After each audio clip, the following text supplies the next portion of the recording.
ब्रह्मा वरुणेन्द्ररुद्रमरुतः स्तुन्वन्ति दिव्यैस्तवैः वेदैः साङ्गपदक्रमोपनिषदैः गायन्ति यं सामगाः ध्यानावस्थिततद्गतेन मनसा पश्यन्ति यं योगिनः यस्यान्तं न विदुः सुरासुरगणाः देवाय तस्मै नमः।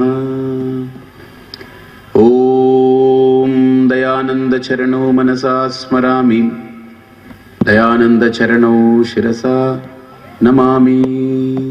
ఇక్కడ తనకి పరమాత్మకి వేరుపాటు లేకుండా ఇద్దరూ ఒకటిగా అయి ఆ ధ్యానంలో మనస్సుని కేంద్రీకృతం చేయాలి అంటే గుర్తుపెట్టుకోండి, నాకు రూపం ఉండకూడదు, దేవుడికి రూపం ఉండకూడదు. That is the secret. ఎందుకనంటే రూపము ఉంటే రెండు రూపాల్ని ఒకటి చేయలేం. ఇప్పుడు రెండు రాళ్ళు తీసుకొచ్చి ఇలా దగ్గర పెడితే ఒకటి అవుతుందా? అవ్వదు. అదే ఈ గిన్నెలో నీళ్లు ఈ గిన్నెలో నీళ్లు తీసుకొచ్చి ఒక చోట్లో పోసారనుకోండి, రెండు ఈ గిన్నెలో నీళ్లు ఈ గిన్నెలో నీళ్లు, ఇది రెండు కొత్త గిన్నెలో ఇలా పోసారనుకోండి, ఇప్పుడు రెండు గిన్నెలు నీళ్లు అవుతాయి. అది లోపల వేరుగా ఉంటుంది. ఎలా ఉంటుంది? ఒకటే అయిపోతుంది. అదే ఈ గిన్నెలో ఒక రాయి ఈ గిన్నెలో ఒక రాయి కొత్త గిన్నెలో వేశారనుకోండి, ఈ రెండు రాళ్ళు లోపలికి వెళ్ళి ఎలా ఉంటాయి? నీళ్ళలాగా కలిసిపోతుందా? ఎలా ఉంటుంది? ఈ రాయి ఈ రాయే ఈ రాయి ఈ రాయే. ఇప్పుడు మనం చెప్పాం అనన్యాశ్చింతయంతో మాం, ధ్యానం చేయి, నువ్వు అది ఒకటే ఇది ఒకటే అంటే అవ్వదు. ఎందుకని? రూపాలు ఎప్పుడైతే వచ్చాయో రెండు ఒకటి కాలేదు. రూపరహితమైతేనే రెండింటిని ఏకం చేయగలం. ఇక్కడ కృష్ణ పరమాత్మ కృష్ణుడికి ఉన్న రూపాన్ని నాకు ఉన్న రూపాన్ని తొలగించి చూడమంటున్నాడు. రూపరహితమైన చైతన్య స్థితిలో ఆ తత్వంలో కృష్ణుడు లేకపోతే ఇక్కడ సుబ్బారావు ఇద్దరు లేరు, ఇంకా ఒకటే అఖండమైన ఆత్మ చైతన్యమే ఉంది. ఆ స్థితిలో కూర్చున్నప్పుడు అనన్యాహ చింతయంతః పర్యుపాసతే మాం, అక్కడ ఉండేది దేవుడు మాత్రమే ఉన్నాడు, రెండవది లేదు, జీవుడు లేడు. ఆ తత్వస్థితిలో ఏముంది? దేవుడు మాత్రమే ఉన్నాడు. ఇక జీవుడు లేడు, జగత్తు లేదు. ఇవన్నీ పడిపోతున్నాయి. అందుకనే శంకరులు బ్రహ్మ సత్యం జగత్ మిథ్యా జీవో బ్రహ్మైవ నాపరః అని ఆ గొప్ప స్టేట్మెంట్ ఇవ్వగలిగింది. అందుకనే ఆ స్థాయిలోనే ఇవ్వగలిగారు. ఇప్పుడు మీకు నేను చెప్పిన ఉపమానం అర్థమైంది కదా. కాబట్టి ఇప్పుడు మనం అనన్యాహ చింతయంతః అంటే నా అన్యః భూత్వా చింతయంతః మాం పర్యుపాసతే పరితః ఉపాసతే అంటే నన్ను వేరే రకమైనటువంటి రూపంతో కానీ నామంతో కానీ లేకపోతే ఒక భావంతో కానీ ఒక గుణంతో కానీ ఒక అంగంతో కానీ ఒక అవయవంతో కానీ కాకుండా ఒక పరమార్థ తత్వస్థితికి ఏ సాధకుడైతే ప్రవేశిస్తున్నాడో ఆ తాత్విక స్థితిలో దేవుడు జీవుడు అనేటువంటి ఉపాధులు పడిపోతున్నాయి. ఉండేది కేవలం తత్వమే. ఆ తత్వస్థితిలో నిలబడ్డప్పుడు యోగక్షేమం వహామ్యహం. బాగా ఆలోచించండి. యోగము అనంటే అప్రాప్తస్య ప్రాప్తి యోగ, క్షేమ అంటే ప్రాప్తస్య పరిరక్షణం క్షేమ. అంటే ఒక రకంగా చెప్పాలంటే యోగము అనంటే లేనిది నాకు, ఏది నాకు లేదో అది కావలసి వస్తే అది లభ్యమవుతూ ఉంటుంది. లభ్యమైంది నా చేజారిపోకుండా అలా ఉంటుంది. నిజంగా ఇప్పుడు కృష్ణుడు ఇక్కడ ఆ రకంగా చెయ్యకపోతే నేను ఎవరికి ఏం చేయను అని అర్థం వస్తుంది. నువ్వు అలా ఉంటేనే చేస్తాను, నీ గురించి పట్టించుకుంటానని. కాబట్టి ఇక్కడ కృష్ణుడు మనకి ఏదో ఇచ్చేస్తాడు, దాన్ని కాపాడుతాడు, ఇది కాదు. నాకు యోగం అంటే ఏంటి తెలుసా? అంటే నిజమైన యోగం ఒక సాధకుడికి మరు జన్మ లేనటువంటి అద్వైత ఆత్మతత్వ అనుసంధాన ప్రాప్తి యోగం. క్షేమం అంటే ఏంటి తెలుసండి? ఇక దానికంటే మించిన క్షేమం ఏది లేదు ఈ లోకంలో. మిగతావన్నీ క్షామం, అది ఒక్కటే క్షేమం. క్షామం అంటే ఏంటి? క్షామం అంటే ఏంటి? క్షామం అంటే ఏంటి? కరువు. మిగతావన్నీ కరువులే. అన్నీ కరుస్తుంటాయి మనల్ని, అన్నీ మనల్ని పట్టుకు పీగుతుంటాయి. ఒక్క ఆ పరమాత్మతత్వ అనుసంధాన ప్రాప్తి మాత్రమే క్షేమమైంది. అందుకనే ఇన్ని లోకాలని మోస్తున్న నారాయణుడు కూడా అలాగా ఆ యోగ నిద్రలో ఆ తాత్విక స్థితిలోనే ఉన్నాడు ఆయన. శాంతాకారం భుజగశయనం పద్మనాభం సురేశం విశ్వాధారం గగన సదృశం మేఘవర్ణం శుభాంగం లక్ష్మీకాంతం కమలనయనం యోగిహృద్యానగమ్యం వందే విష్ణుం భవభయహరం సర్వలోకైకనాథం. అసలు ముల్లోకాలకి అధిపతి అయినటువంటి శివుడు కూడా ఎలా కూర్చున్నాడు చూడండి. ఆయన కూడా ఆ స్థితిలో కూర్చున్నాడు, ఆయన తాత్విక స్థితిలో. ఎలాగా? శాంతం పద్మాసనస్థం శశిధరమకుటం పంచవక్త్రం త్రినేత్రం శూలం వజ్రం చ ఖడ్గం పరశుమవైదం దక్షభాగే వహంతం. ఎలా ఉన్నాడంటే ఆయన ప్రపంచాన్ని దేన్ని అన్నీ ఉన్నాయి, అన్నిటికీ ఆయనే స్వామి, అన్నిటినీ రక్షించేది కాపాడేది నడిపించేదంతా వాడే, కానీ ఏది పట్టినట్టు ఆ స్థితిలో ఉన్నాడు. అంటే శివుడు తన స్వస్వరూప అనుసంధాన స్థితిలో ఉన్న శివుడు ఈ లోకాన్ని నడిపిస్తున్నాడు అని అంటే ఆ నడిపించేది కూడా అదే. విష్ణువు ఆ యోగ నిద్రలో హాయిగా అనంతశయనుడై ఉన్న ఈ లోకాలన్నీ నడుస్తున్నాయనంటే ఆ నడిపించేది ఆ పరమ కారణమే. కాబట్టి ఒక మహావిష్ణువు మనకు ఆ యోగ నిద్రలో అనంత శయనంలో ఉండి మనకు ఆ స్థితిని చూపిస్తున్నాడు. శంకరులు పద్మాసనుడై కూర్చుని ఆ యోగ స్థితిలో ఉండి ఆ పరమార్థ స్థితిలో ఉండి మనకు ఆ స్థితిని తెలియజేస్తున్నారు. కాబట్టి మనము ఆ తాత్విక స్థితికి ఎదిగినప్పుడు ఎక్కడైతే నామరూపాలు లేకుండా నాకు ఈ దేహ ధర్మాదులు కానీ దేహము ప్రాణము మనస్సు ఇవి లేకుండా పరమాత్మకి భౌతికమైనటువంటి రూపం లేకుండా ఈ భౌతికతలన్నీ దాటి ఒక పారమార్థికమైన స్థితిలోకి ప్రవేశించినప్పుడు, అంటే పదార్థాన్ని దాటి యథార్థంలోకి ప్రవేశించినప్పుడు వాస్తవికమైనటువంటి స్థితి స్వస్వరూప అనుసంధాన ప్రాప్తి కలుగుతుంది. ఆ ప్రాప్తికే ఇక్కడ తేషాం నిత్యాభియుక్తానాం యోగక్షేమం వహామ్యహం. బాగా ఆలోచించండి. నిజంగా ధ్యానం చేసేదైతే నిరంతరం నిత్యాభియుక్తానాం, ఎప్పుడూ నన్నే ధ్యానం చేయమంటే మనకు పనిపోవట్లేదా? మనం ఏమైపోతాం? అందుకని ఇక్కడ ధ్యానం చేయమనట్లేదు. ఒక్కసారి ఆ జ్ఞానం కలిగితే ఆ జ్ఞానం పోదు, ఎప్పుడూ ఆ జ్ఞానం అలానే ఉంటుంది. అర్థమైందా? ఇప్పుడు ప్రపంచంలో దేని గురించైనా నేను గుర్తించుకోవాలి, గుర్తుపెట్టుకోవాలి, కానీ నా గురించి నేను గుర్తుపెట్టుకోవాలా? ఏమిటోనండి స్వామి, అన్నీ గుర్తుంటున్నాయి కానీ నేను ఎవరినో నేను మర్చిపోతుంటానండి అప్పుడప్పుడు. ఇదేంటిది? ఇది ప్రాబ్లం. వాడికి ఏదో సమస్య ఉంది, వాడికి లోపల ఏదో ట్రబుల్ ఉంది వాడికి. ఎవడైనా గుర్తుపెట్టుకోండి, దేన్నైనా మర్చిపోవచ్చు కానీ తన్ను తాను మర్చిపోలేడు ఏ రోజు. ఎందుకని? తన స్వరూపం అది, మరపు రాని స్వరూపం. అంటే మిగతా వాటిని గుర్తుపెట్టుకోవాలంటే మనస్సు పని చేయాలి, బుద్ధి పని చేయాలి. తన్ను తాను గుర్తుంచుకోవాలంటే మనస్సు బుద్ధి అక్కర్లేదు, తనకు తానుగానే గుర్తుండిపోతుంటాడు, ఎరుక వ్యక్తమవుతుంటాడు.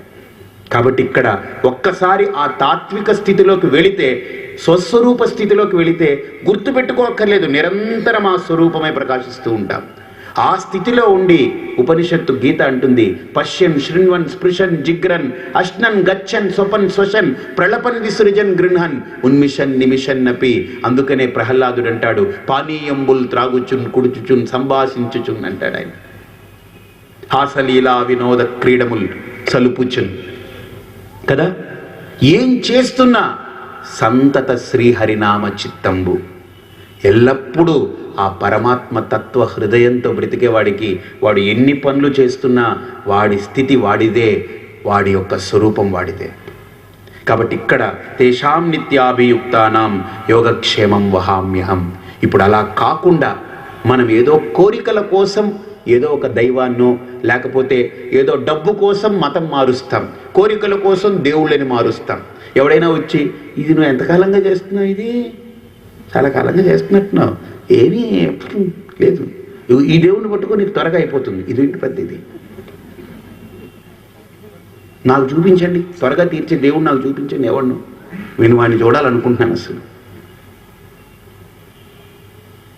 ఒక ఊరిలో 3 పార్టీల వాళ్ళు 3 ఎమ్మెల్యేగా నియోజకవర్గంలో పోటీకి దిగారు. ముగ్గురు వెంకన్న బాబును మొక్కుకున్నారు, గెలిస్తే వస్తాం. వీడినేమో గెలిపించాలంటే వీడేమో బొచ్చిస్తాడట ఆయనకి. వీడు ఎంత ఫూలిష్ ఫెలో. ఆయనేమో రిగ్గింగ్ చేయాలి, వీడికి బాగా బెగ్గింగ్ చేయాలి, రిగ్గింగ్ చేయాలి. వీడి పాటలు వీడు ఆఖరికి పైకి వచ్చి ఏమిస్తాడు, ఇది ఇస్తాడు. I don't know. ముగ్గురు కోరుకున్నారు. ఇప్పుడు వెంకన్న బాబు చాలా పవర్ఫుల్ గాడే. ముగ్గురు గెలిచిపోతారండి? చెప్పండి, ముగ్గురు ఎందుకు గెలవరు? ముగ్గురు పాపం మొక్కుకున్నారు కదా. అలా కాదండి, అందులో first come first served basis మీద పెట్టుకున్నామండి అని అక్కడ ఏమైనా ఉంటుందే? ఫస్ట్ వచ్చిన వాళ్ళు, మొదట్లో వచ్చిన వాళ్ళని గెలిపిస్తాడు ఆయన. వీడు 2 రోజులు లేటుగా వచ్చాడు, ఇతను ఒక వారం తర్వాత వచ్చాడు. అలా ఏమన్నా ఉందే? ముగ్గురు ప్రార్థిస్తే, నిజంగా భగవంతుడే కనుక అన్నీ చేసేవాడైతే, కోరికలు తీరిస్తే ముగ్గురు గెలిచిపోవాలి. ముగ్గురు గెలుస్తున్నారా? ప్రాక్టికల్గా కాదు. ఒక్కడే గెలుస్తాడు, మిగతా ఇద్దరు ఓడిపోతారు. సత్యమా కాదా? అర్థమైందా లేదా? ఇప్పుడు ఈ ఒక్కడు గెలిచిన వాడు ఏమనుకుంటాడంటే, వెంకన్న బాబు నన్ను గెలిపించేశాడు అనుకుంటా. వీడు వెళ్ళి ఇచ్చేస్తాడు. ఇప్పుడు వీళ్ళిద్దరు ఓడిపోయారు. చెరో 5 కోట్లు 7 కోట్లు 10 కోట్లు ఊడిపోయింది. దీనికి వడ్డీలు అవి కట్టుకోవాలి. వీళ్ళు ఇచ్చారు. ఇప్పుడు అడగండి, ఏమయ్యా మీరిద్దరూ వెంకన్న బాబుని మొక్కుకున్నారు కదా, ఎందుకు ఓడిపోయారు? ఆయన ఓడగొట్టాడా? వెంకటేశ్వర స్వామి పని కట్టుకుని వీళ్ళిద్దరిని ఓడగొట్టాడా? మరి వీడిని గెలిపించాడంటే వాళ్ళిద్దరిని ఓడగొట్టినట్టే కదా అర్థం. కాబట్టి ఆ పక్షపాతం దేవుళ్ళో ఉండదండి. వెంకటేశ్వర స్వామి కాదు, శివుడు కాదు, అమ్మవారు కాదు, జీసస్ కాదు, అల్లా కాదు, ఎవడు ఈ రకంగా అడిగితే ఇవ్వడానికి పైన డిపార్ట్మెంటల్ స్టోర్ పెట్టుకోలేదు వాళ్ళు. అరే మనం ఒకసారి ఆలోచించాలి. ఇది కర్మకి ఫలం. ఆ కర్మని దేవుడు కూడా ఖండించడు. ఎందుకని? కర్మ ధర్మస్వరూపం. ఆ ధర్మాన్ని భగవంతుడు ఆపితే ప్రకృతి ఆ ధర్మం, దాని యొక్క విధానం, దాని యొక్క వ్యవస్థ జరుగుతూ ఉంటుంది. దాన్ని నేను కాదు కదా, దేవుడు కాదు కదా, ఎవరు ఆ ప్రకృతిని అడ్డుపరచకూడదు, ఆ ధర్మాన్ని అడ్డుపరచకూడదు. అందుకనే ధర్మాన్ని ఎప్పుడెప్పుడైతే అడ్డుపరుస్తున్నప్పుడు, అధర్మం తయారైనప్పుడు బాగా ఆలోచించండి. యదా యదా హి ధర్మస్య గ్లానిహి భవతి తదా సృజామి ఆత్మానం. ధర్మాన్ని ఎవడైతే అడ్డుపరుస్తున్నాడో, ధర్మాన్ని ఎవడైతే అడ్డుకుంటున్నాడో, ధర్మాన్ని మారుద్దాం అనుకుంటున్నారో, అప్పుడు అధర్మం పెళ్ళు బిగుతుంది. అప్పుడు నేను ఉదయిస్తా, నేను అవతరిస్తానని ఆయన అన్నాడు. ఇప్పుడు ఆయన చేతనే మనం అధర్మం చేయించిన వాళ్ళం అవుతాం. మనం ఇది ఇలా మార్చే, అది అలా మార్చే, ఇది ఇలా చేసే, అది అలా చేసే అంటే. కాబట్టి మనం ఏది పరమాత్మని అడగొద్దు. పరమాత్మ నీకు తెలుసు అన్ని, ఏది జరగాలో, ఏది ఎప్పుడు ఏమిటో అన్ని. Bus that's it. అర్థమైందా? భగవంతుణ్ణి నమ్మినవాడు ఒకరోజు చనిపోతున్నాడు, భగవంతుణ్ణి నమ్మనివాడు చచ్చిపోతున్నాడు. వాళ్ళ వాదన ఏంటంటే, నమ్మి నీకేం ప్రయోజనం ఉందయ్యా, నమ్మకుండా నేను హాయిగా వచ్చాను. నువ్వు నమ్మి దేవుడిని మొక్కుకుంటూ ఇంకా చచ్చావు. నేను నమ్మకం లేకుండా హాయిగా చచ్చాను, ప్రశాంతంగా చచ్చాను. అంటే చావుకి నమ్మకాలతో పని లేదు. నువ్వు నమ్మినా నమ్మకపోయినా ప్రకృతి పుట్టించింది.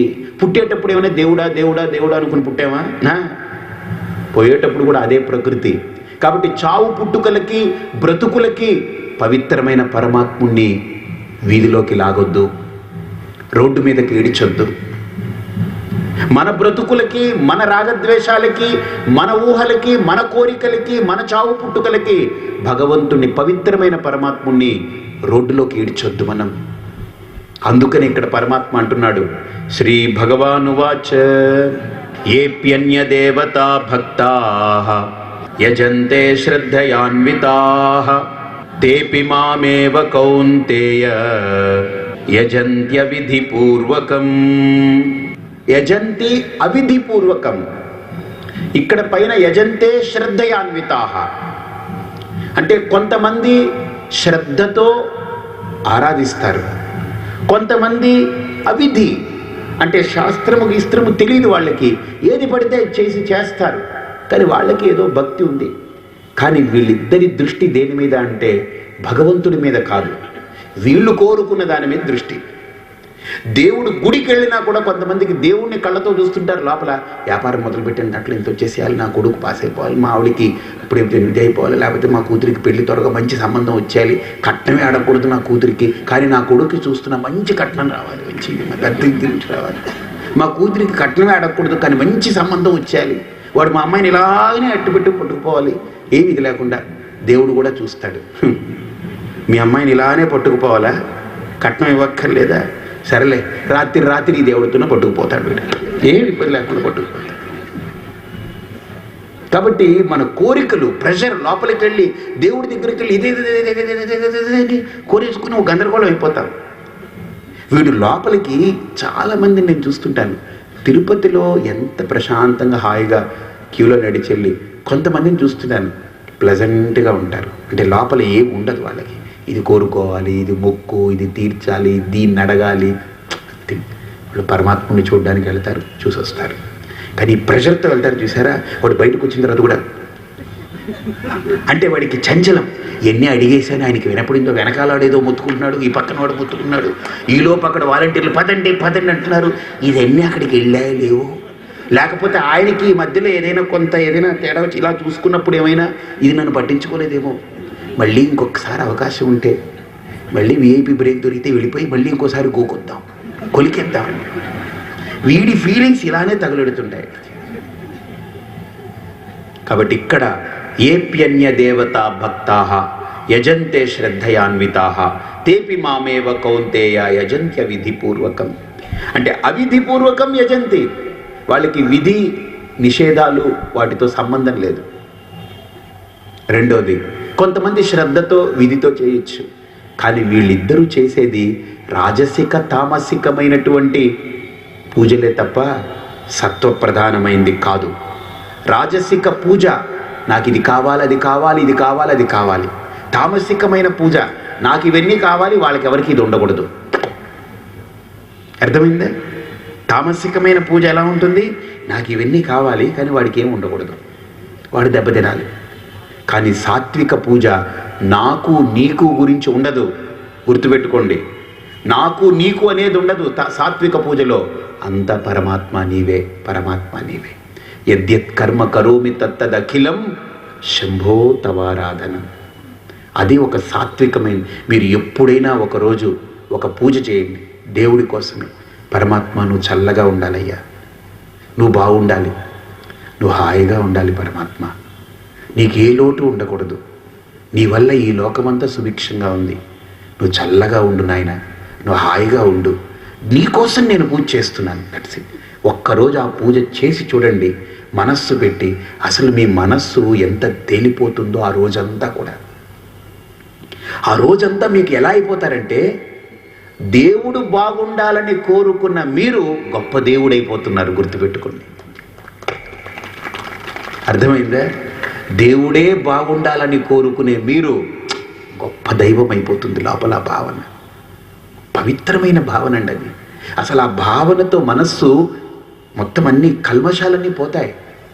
నాకేం వద్దయ్యా, నువ్వు చల్లగా ఉండు, బస్ దట్స్ ఇట్. అసలు ఆ కోరిక, ఆ కాన్సెప్ట్ ఎలా ఉంటుందండి అసలు. దాంతో ఒక్కరోజు అలా చేయండి, ఎంత మార్పు వస్తుందో. కాబట్టి ఇక్కడ శ్రీకృష్ణ పరమాత్మ అంటున్నాడనమాట, అలా చెయ్యాలి అని అంటే ఇక్కడ ఒక వాస్తవాన్ని గుర్తించాలి. ఏంటి? అహం హి సర్వయజ్ఞానాం భోక్తా చ ప్రభురేవ చ నతు మామభిజానంతి తత్వేనాతశ్చ్యవంతి తే. ఇక్కడ సర్వయజ్ఞానాం అహం హి భోక్త, అహం కర్త, అహం సర్వం. యజ్ఞం చేస్తున్నాం కదా, ఈయనంటాడు పరమాత్మ, నువ్వు యజ్ఞం చేస్తే సపోజ్ ఒక పూజ అనుకోండి, పూజ చేస్తున్నాం అనుకుందాం, దాంట్లో పువ్వులు కోసుకొస్తాం కదా. మనం కోసుకొచ్చిన పువ్వు ఉంది చూసారా, సపోజ్ ఈ పువ్వు మనం దీన్ని కోసుకొచ్చామనంటే, ఈ పుష్పాన్ని, ఇది మనం పుట్టించామా దీన్ని? ఇది మనం ఏమన్నా దీనికి రంగు వేసామా? ఇది మనం ఏం చేయలేదు. మరి ఇది ఎక్కడి నుంచి వచ్చింది చెప్పండి? ఒక చెట్టు తనంత తానుగా ఏమైనా ఆకాశంలో చెట్టు తయారు చేసుకుంటుందే? నువ్వు భూమిలో పడి మొలకెత్తి చేస్తుంది. కేవలం ఒక భూమి మాత్రమే చెట్టును తయారు చేయగలదా? విత్తనం వేయకపోతే భూమికి ఆ శక్తి లేదు. భూమి లేకుండా ఒట్టి కేవలం విత్తనానికి చెట్టుగా మొలిచి పుష్పంగా తయారయ్యే శక్తి లేదు. అంటే భూమిని విత్తనాన్ని కలిపితే ఈ మొక్క వచ్చి దాంట్లో ఇంత అందమైన పువ్వు వస్తుంది అనే నియమాన్ని, ఈ తత్వాన్ని ఎవడు రచించాడు? వాడిదే ఈ పువ్వు. అర్థమైందా? వాడిదే ఈ పువ్వు. ఈ పువ్వు వాడే. అక్కడ ఒక విగ్రహం పెట్టారు, రాయి మనం తయారు చేసామా? నో. పృథివీలో ఒక పాషాణం, దాన్ని తీసి చెక్కాం, అది పరమాత్ముడే. ఈ పువ్వు పరమాత్ముడే. ఈ పువ్వు కోసుకొచ్చి అక్కడ దేవుణ్ణి పెట్టి, ఈ పువ్వు పెట్టి నేను పెట్టాను, నేను పూజ చేశాను, నాకు ఈ ఫలితం ఇవ్వంటున్నాను. అంటే వాడినే తీసి వాడికే ఇచ్చి నువ్వు నాకు అది ఇవ్వు అని అంటే దొంగనా కాదా? ఇప్పుడు నా దగ్గరికి వచ్చారు, స్వామీజీ మీకు డొనేషన్ ఇద్దాం అనుకుంటున్నామండి అన్నారు. ఓ చాలా మంచిది, విశ్వం గారు రండి చూడండి ఏమిటో ఇస్తారండి. వెంటనే ఆయన, విశ్వం గారు ఒకసారి బయటకు వస్తారా అన్నారు. అప్పుడు విశ్వం గారు అనుకున్నాడు, ఏదో చాలా బరువు అయింది పట్టుకొచ్చాడు, అంటే ఇక్కడ తీస్తే కష్టమవుతుంది, ఇది మొత్తం మీద చాలా బళ్ళారి నుంచో ఎక్కడి నుంచో వచ్చినట్టుంది, ఇది బళ్ళారి నుంచి ఎందుకు కొద్దిగా బరువుగా ఉంటుంది. సో బయటికి వెళ్ళారు ఆయన, పంచగించి పైకెత్తి కట్టి, ఇక ఇలా రావా ఇంకో నూరా చూడు రసీదు బుక్లు అన్నీ పట్టండి. బయటికి వెళ్ళారు. ఈయన, విశ్వం గారు టెన్షన్ పడకండి, వాళ్ళు ఎవరిని రప్పించొద్దన్నారు. హే వద్దు అన్నారు. పద నువ్వు వద్దు, చెప్పండి అన్నారు. ఒక 1000 రూపాయలు ఇవ్వండి అన్నాడు. ఈయన అనుకున్నాడు, ఓహో దేనికో పాపం ఇది అడుగుతుంది. 1000 రూపాయలు ఇచ్చారు. విశ్వం గారు ఇక్కడే 1 నిమిషం ఉండండి అన్నారు. లోపలికి వచ్చాడు. స్వామీజీ ఇదిగోండి 1000 రూపాయలు డొనేషన్ అన్నాడు. నాకు తెలియదు ఇది, పాపం ఏదో భక్తితో వచ్చాడు, 1000 రూపాయలు ఇచ్చాడు. విశ్వం గారిని పిలిచాను. విశ్వం గారు ఇదిగోండి తీసుకోండి అన్నాను. ఆయన చూశాడు, ఈయన చూశాడు, నన్ను చూస్తున్నారు. ఈయనకి విశ్వం గారికి అసలు విశ్వమే కనపడట్లేదు.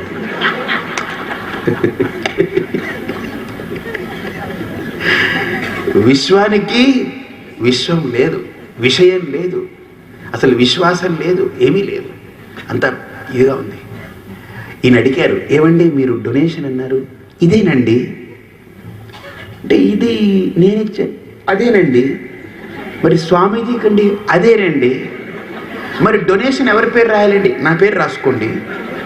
ఎలా ఉంటుందండి ఇది? అక్కడ కొడితే వీడు మళ్ళీ బళ్ళారిలోనే తేలుతాడు.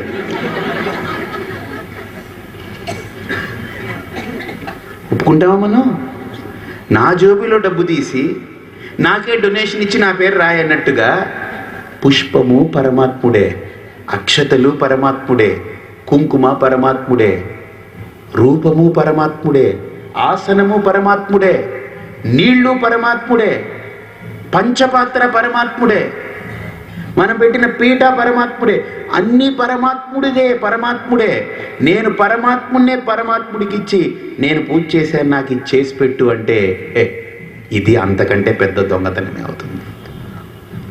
ఇప్పుడు నువ్వు నీ నుండి ఇలా ఏదైనా పెరికి ఓ పువ్వుకిని తయారు చేసి అక్కడ పెట్టి నేను ఇచ్చాననంటే బాగుంటుంది. నీ గుండెకాయ తీసి ఇదిగో దేవుడికి ఇస్తున్నానంటే అది పూజ. ఇవ్వండి. అయ్య బాబోయ్ అవన్నీ ఎలాగండి? ఇవ్వంగా కాదుగా. మనం బయట ప్రతిదీ పరమాత్ముడే. ఇది రచన పరమాత్ముడే, రూపము పరమాత్ముడే, ఆసనం పరమాత్ముడే, తోయం పరమాత్ముడే, అన్ని పరమాత్ముడే. అందుకనే రాబోతుంది పత్రం పుష్పం ఫలం తోయం యోమే భక్త్యా ప్రయచ్చతి తదహం భక్త్యుపహృతం అశ్నామి ప్రియతాత్మన అంటాడు ఆయన. అన్ని పరమాత్ముడే, అన్ని పరమాత్ముడిదే. వాడిదే వాడికి ఇచ్చి నేనిచ్చాను, నేను పూజ చేశాను, నేను కాబట్టి దేవుడికి అలా చేశాను, కాబట్టి దేవుడు నాకు ఇది చేయాలి అని ముందు పూజకు ముందే పెద్ద టెండర్ సంకల్పం. మమ ఉపాత్త సమస్త దురితక్షయ ద్వారా. వీడికి సంస్కృతంలో ఏదో చెప్తుంటే అర్థం కాదు, తెలుగులో కూడా గుడికేసుకుంటాడు. మా ఆవిడికి ఇది అయిపోవాలి, మా కొడుకు మీరు చెప్పండి పంతులు గారు, మీరు చెప్పండి, నేను చెప్పేసుకుంటాను. వీడికి వీడే చెప్పుకుంటుంటాడు అన్నమాట లోపల. అంటే ఈ సంస్కృతంలో పంతులు గారు ఏమైనా 2-3 పదాలు తగ్గించేస్తే ఇంత పెట్టిన పూజ 500 రూపాయలు 1000 రూపాయలు వేస్ట్ అయిపోతుంది. బాధ, తాపత్రయం. కాబట్టి ఇక్కడ అందుకనే అంటాడు, అహం హి సర్వయజ్ఞానాం భోక్తాచ ప్రభురేవచ. అర్జున, సర్వయజ్ఞానాం అహం హి భోక్త. యజ్ఞము అని అంటే కేవలం అగ్నిహోత్రమే కాదు, ఇక్కడ జరిగే ప్రతిదీ యజ్ఞమే. తల్లి తండ్రి కలిసి చేసేది యజ్ఞం, దాంట్లో వచ్చేది నేను ఫలం, కర్మఫలం, యజ్ఞఫలం. ఇది పరమాత్ముడే, అది పరమాత్ముడే.